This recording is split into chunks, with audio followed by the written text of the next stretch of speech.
Bismillahirrahmanirrahim. Assalamualaikum warahmatullahi wabarakatuh. Anak-anakku yang saya sayangi karena Allah Subhanahu wa taala.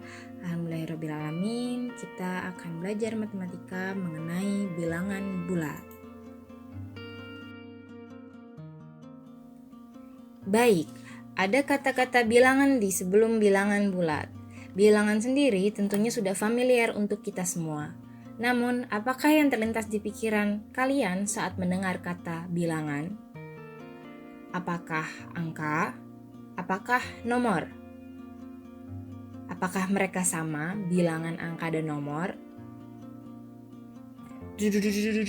Ya, bilangan adalah konsep untuk menyatakan banyaknya sesuatu. Sedangkan angka adalah lambang untuk menyatakan bilangan. Sedangkan nomor itu digunakan untuk mengurutkan angka-angka. Bagi kalian yang menjawab dengan benar semuanya, kasih jempol. Yeay! Lanjut lagi ke bilangan.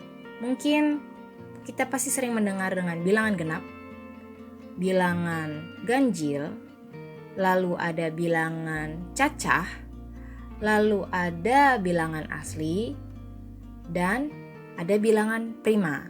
Namun, apakah kalian semua dapat mengingat itu semua? Ini pelajaran saat sekolah dasar ya. Untuk kita review lagi, saksikan terus videonya sampai akhir ya. Di kelas 7 ini, di kelas 7 sekolah menengah pertama ini, kita akan fokus ke dua bilangan. Bilangan bulat dan bilangan pecahan. Yuk kita kenalan dulu dengan bilangan bulat. Seperti yang kalian bisa lihat, ada sebuah garis bilangan. Kalau di tengah kita sebutkan sebagai 0, lalu setelah ada 0, ke sebelah kanan ada angka 1, 2, 3, 4, 5, dan seterusnya kita sebut dengan bilangan bulat positif. Dan di sebelah kiri 0, bilangannya itu minus 1, minus 2, minus 3, minus 4, kita sebut dengan bilangan bulat negatif.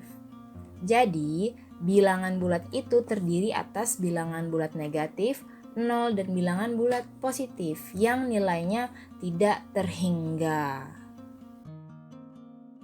Baik, bisa sambil diulangi lagi. Bilangan bulat itu terdiri dari bilangan bulat negatif, 0, bilangan bulat positif yang nilainya tidak terhingga. Jadi sepanjang garis bilangan. Yuk sekarang kita belajar untuk membandingkan bilangan bulat. Ada uang nih, 2.000 versus 5.000, yang manakah yang lebih besar? Pasti kalian semua satu jawaban, satu pikiran. Ya, tepat sekali. 5.000, tentunya nilai 5.000 akan jauh lebih besar dibanding 2.000 ya. Ibarat 2.000 kamu dapat wafer 1, kalau 5.000 dapat wafer 2, seperti itu. Sekarang coba lihat, ada dua buah gambar ice cream. Yang satunya ice creamnya bersuhu minus 10 derajat Celcius dan yang satunya memiliki suhu minus 7 derajat Celcius. Kita perhatikan bilangannya, angka-angka suhu pada ice creamnya. Yang manakah yang lebih besar? Yang ice creamnya kuning, pink, dan coklat atau putih, biru, dan pink? 100 untuk kalian yang ngejawab ice cream yang di sebelah kanan. Yeay, dapat like lagi. Lantas why? Bagaimana kok bisa? Padahal angkanya itu minus 10 sama minus 7. Kan 1 10, 1 7. Kok bisa ya? Minus 7 lebih besar dibanding minus 10? Baik, mari sama-sama kita lihat contoh penjelasan. Ada dua buah termometer.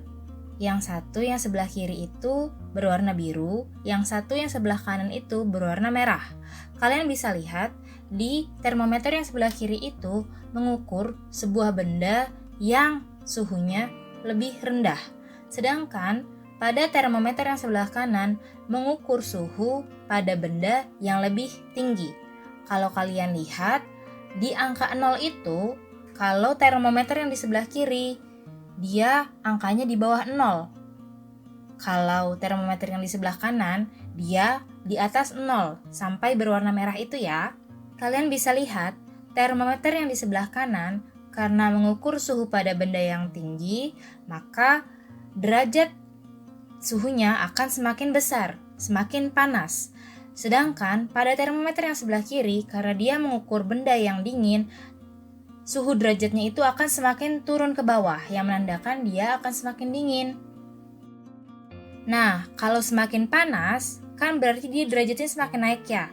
Tadi pada garis bilangan di awal pelajaran, itu disebut bilangan bulat positif. Sedangkan kalau suhunya semakin turun, minus, itu kita sebut sebagai bilangan bulat negatif. Kembali ke kasus es krim, mengapa es krim yang minus 7 lebih besar nilainya dibanding es krim yang suhunya minus 10? Di sini ada termometer yang mengukur dua es krim tersebut. Perhatikan derajat 0 di situ, 0, dan mengukur suhu es krim minus 7 dan minus 10. Kalian bisa perhatikan ya, minus 7 itu di atasnya es krim minus 10. Tandanya bagaimana? Kalau seperti itu, berarti es krim yang minus 7 suhunya itu mendekati 0 alias lebih dekat ke 0. Berarti sama seperti yang sebelumnya, kan tadi kalian melihat tuh termometer yang panas dan dingin ya. Semakin ke atas, dia akan semakin tinggi, besar nilainya. Semakin mendekati positif, dia nilainya akan menjadi lebih besar. Maka dari itu dapat disimpulkan bahwa es krim suhu minus 7 derajat Celcius itu nilainya lebih besar dibanding es krim suhu minus 10 derajat Celcius. Itu soal nilai ya, minus 7 dan minus 10. Tapi kalau kalian tanyakan yang mana yang lebih dingin, tentunya yang mana? Ya minus 10 derajat Celcius. Lalu apa kesimpulan dari pemecahan tersebut? Jadi pada bilangan negatif, semakin mendekati 0, maka nilainya akan semakin besar. Seperti tadi kata Ustazah ya. Jadi kalau pada garis bilangan, semakin ke kiri nilainya akan semakin kecil, dan sebaliknya, kalau semakin ke kanan nilainya akan semakin besar. Baik, kalian bisa lihat ya tanda-tanda lambang-lambang untuk kita membandingkan bilangan bulat. Ada yang masih ingat itu tanda apa aja? Ada yang sudah paham? Ada yang sudah mengerti? Mari kita lihat sama-sama. Ya, ada tanda tidak sama dengan. Ada tanda sama dengan, ada tanda lebih dari, dan ada tanda kurang dari. 100 untuk kalian yang bisa ngejawab itu semua dengan benar. Dari tadi kita kan udah ngebanding-bandingin nilai nih. Ada uang, ada es krim. Coba deh sekarang kamu coba mengisi titik-titik di bawah ini dengan lambang lebih dari atau kurang dari. Nomor 1, 2, 3, 4, 5 ya. Kalau sudah, nanti akan dicek bersama-sama di akhir video. Baik, sekarang kita masuk ke operasi hitung bilangan bulat. Bukan operasi kayak dokter ya, tapi kita operasi menghitung. Jadi angka-angkanya, bilangan-bilangan tersebut kita hitung. Ada apa aja? Penjumlahan, pengurangan, perkalian, pembagian, dan nanti akan juga belajar perpangkatan. Penjumlahan dan pengurangan. Sebelum itu, kita kenalan dulu ya dengan sifat-sifat operasi penjumlahan dan pengurangan. Ada yang namanya komutatif. Maksudnya di sini adalah, jadi nilai penjumlahan atau pengurangan itu sama aja kalau dibalik. 1 tambah 2 ya 3, 2 tambah 1 ya 3. Angkanya dibalik, tetap nilainya akan sama. Itulah komutatif. Sekarang sifat asosiatif. Asosiatif itu maksudnya dikelompokkan.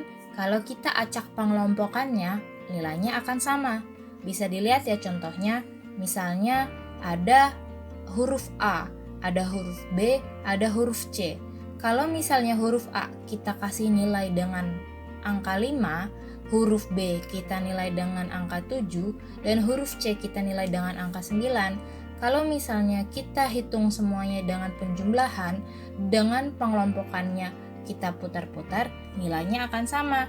Coba kamu lihat contohnya ya. Untuk itu, untuk lebih paham lagi, marilah sama-sama kita melihat contoh soal. Lengkapilah tabel berikut ini dengan jawaban yang tepat dan benar. Coba ambil bukunya, ambil kertasnya, yuk kita coba kerjain sama-sama. Ustazah sudah siap nih ya soal dan apa pertanyaannya?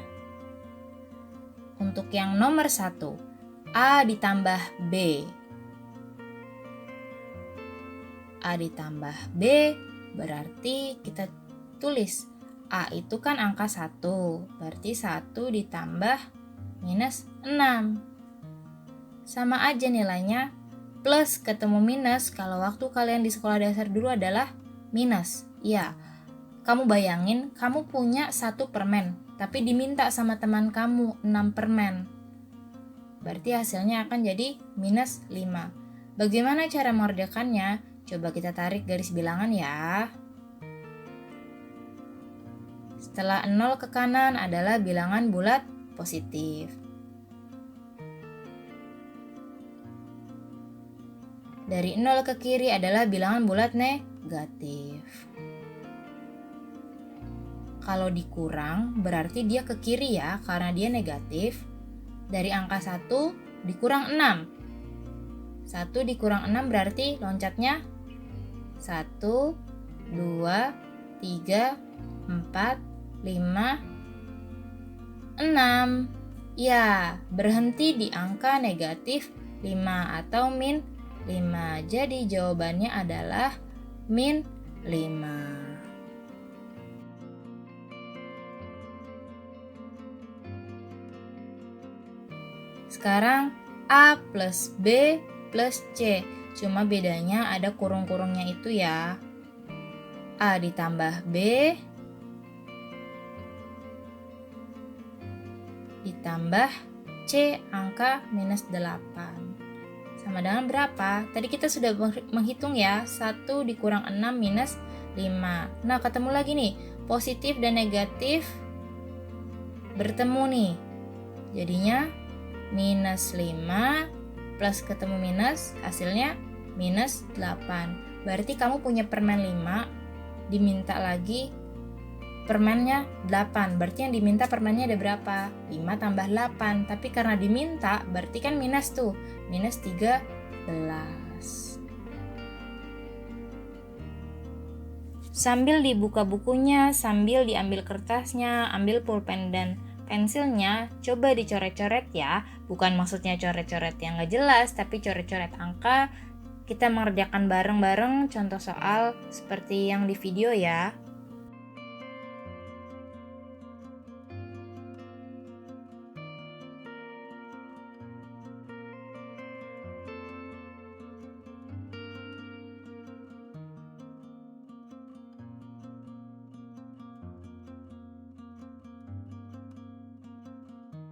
Bismillahirrahmanirrahim. Insya Allah semuanya sudah paham ya. Kalau belum paham bisa diulang lagi kembali tayangan video ini ya. Sekarang lanjut ke perkalian dan pembagian. Kayaknya sih kalian udah pada hatam nih perkalian dan pembagian. Insya Allah diulang-ulang lagi, kita ulang-ulang terus ya. Iya, selain pertambahan dan pengurangan, ada juga sifat-sifat di perkalian dan pembagian. Sama juga kayak yang tadi. Komutatif, asosiatif, dan ini tambahannya ada distributif. Kalau komutatif tadi apa? Kalau dibalik, dia nilainya akan sama. Kalau asosiatif, dikelompokkan dan dibalik lagi, itu nilainya juga akan sama. Sedangkan distributif, ini lucu nih. Jadi, kalau di Ustazah, distributif ini dikenal sebagai SCTV, satu untuk semua. Mungkin kalian pada belum tahu iklan SCTV kalau zaman dulu tuh kayak gitu. Kalau sekarang kayak gimana ya iklan SCTV? Ya dulu iklan SCTV itu slogannya SCTV satu untuk semua. Sama sifatnya kayak distributif. Kalian bisa lihat contohnya ya di video ini. Ini dia aturan-aturan dalam penjumlahan dan pengurangan.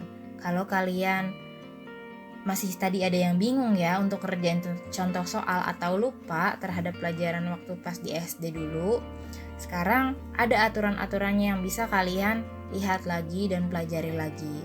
Jadi, kalau bilangan positif dikali atau dibagi bilangan positif juga, nilainya akan positif.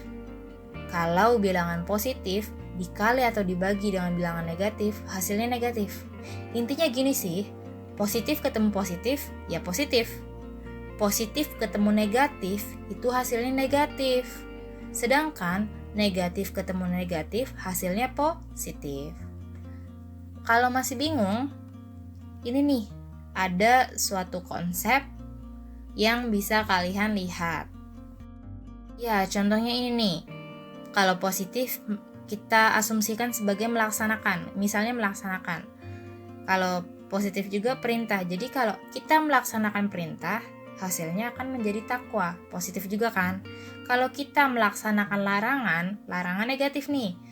Positif ketemu negatif tadi negatif. Kalau meninggalkan perintah, hasilnya akan tidak takwa. Kalau meninggalkan larangan, hasilnya akan takwa. Jadi kalau tandanya ketemunya sama, dia akan positif. Kalau tandanya salah satunya negatif, pasti dia akan negatif. Sambil diulang-ulang lagi, sambil dipahami lagi. Kalau masih belum paham, diulang lagi ya videonya. Atau kalian bisa lihat buku-buku yang ada di Google Drive yang sudah di-share ya, buku sekolah elektronik.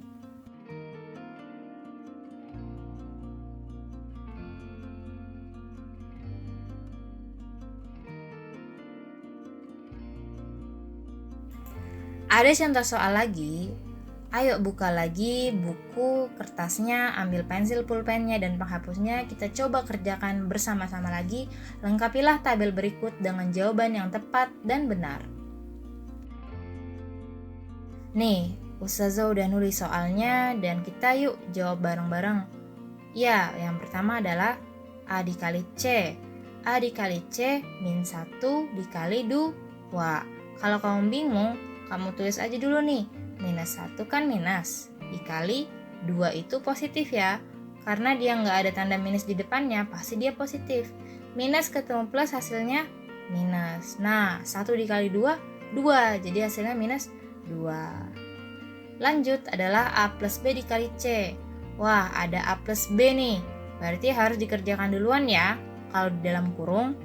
Makanya A tambah B min 1 ditambah 4 dikali C. Caranya kalau bingung sama kayak yang sebelumnya, kamu pakai garis bilangan. Min 1 ditambah 4, jadi kamu awalnya dari min 1. Min 1 karena ditambah, makanya dia ke kanan. Min 1 bergeser 4 langkah. Nah, itu hasilnya akan 3. Nah, 3 dikali 2 hasilnya adalah 6.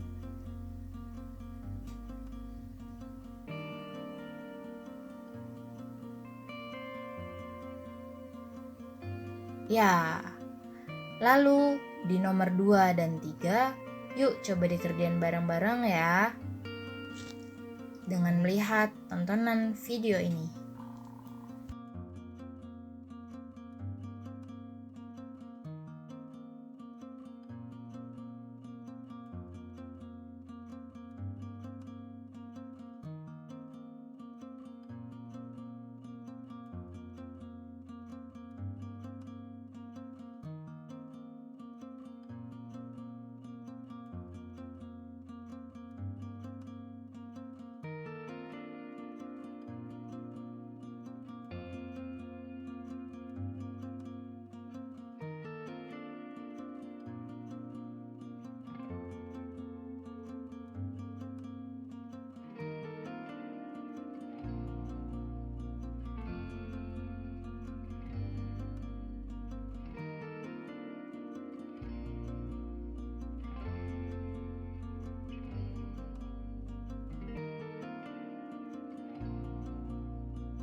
Lanjut, ada aturan BODMAS.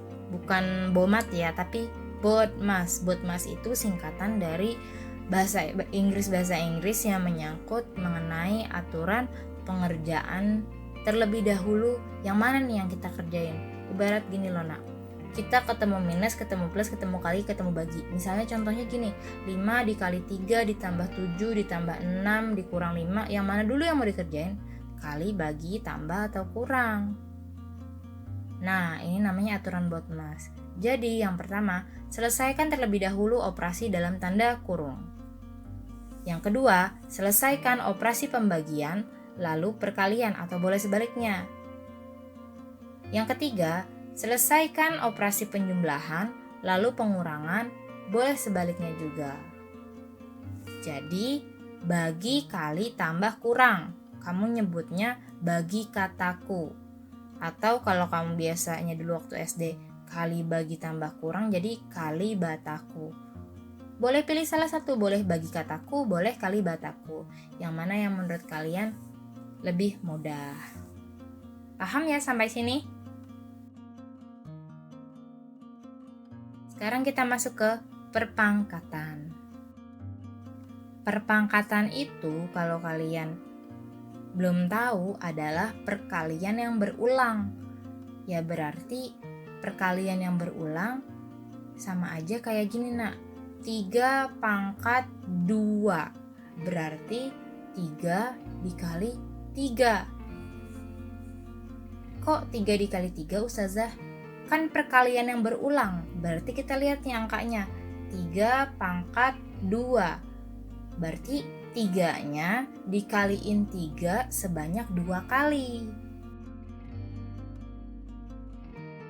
Nah, contohnya ini juga 2 pangkat 3. Bukan 2 kali 3, tapi 2 dikali 2 dikali 2 sebanyak 3 kali nih. 2-nya jadi ada 3 kan? Nah, itu dikali semuanya. Kalian bisa lihat aturannya juga ya, yang memudahkan kalian kalau ketemu soal perpangkatan. Jadi, di perpangkatan ini ada cara mudahnya kalau kita memiliki nilai yang di bawah itu sama. Seperti yang kalian bisa lihat di video ini, A pangkat M dikali A pangkat N sama dengan A pangkat M ditambah N. Kalian lihat ya, A-nya kan sama nih, A-nya sama, dia dikali, berarti atasnya tinggal ditambah. Misalnya gimana? Di contoh yang di sampingnya tuh, 4 pangkat 3 dikali 4 pangkat 2. Kan sama-sama 4, angkanya sama ya, atasnya aja yang beda. Nah, atasnya itu kamu tambah aja, jadi 4 pangkat 3 ditambah 2. 3 tambah 2 berapa? 5, berarti 4 pangkat 5. Tapi boleh aja sih kalau kamu ngitung satu-satu. Alhamdulillahirobbilalamin, kita hampir aja berada di ujung video nih. Kita flashback sedikit ya mengenai materi yang telah kita pelajari, yaitu tentang bilangan bulat. Bilangan bulat adalah himpunan atau terdiri dari apa aja tuh tadi bilangan bulat. Ada bilangan negatif, ada 0, dan bilangan positif. Nah, nilai bilangan positif itu selalu lebih besar dari bilangan negatif. Kayak tadi ya, waktu pas ngukur suhu, yang ke atas semakin panas itu lebih besar dibanding yang dingin.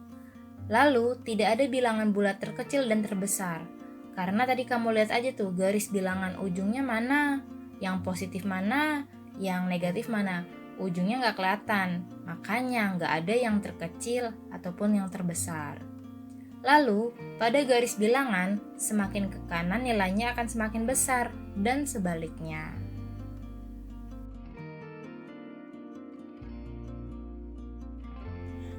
Nah, sekarang waktunya untuk kalian mencoba kemampuan kalian untuk menjawab soal-soal berikut ini. Ya, ada 3 soal, silahkan dijawab ya nak. Kalau sudah dijawab, nanti bisa difotokan hasilnya dan dimasukkan ke Google Classroom. Di-upload filenya boleh ditulis ya, lalu kamu foto seperti itu. Nah, ini dia review-review mengenai macam bilangan yang tadi di awal sempat kita singgung ya. Ada bilangan genap, bilangan ganjil, bilangan prima, bilangan cacah, dan bilangan asli. Kunci jawaban uji kemampuan 1. Tadi kan sudah dicoba tuh sama kalian ya, mengisi lebih dari atau kurang dari.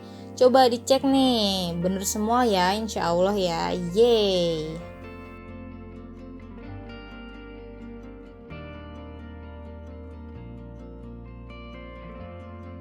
Alhamdulillahirobbilalamin, telah sampailah kita pada akhir video ini.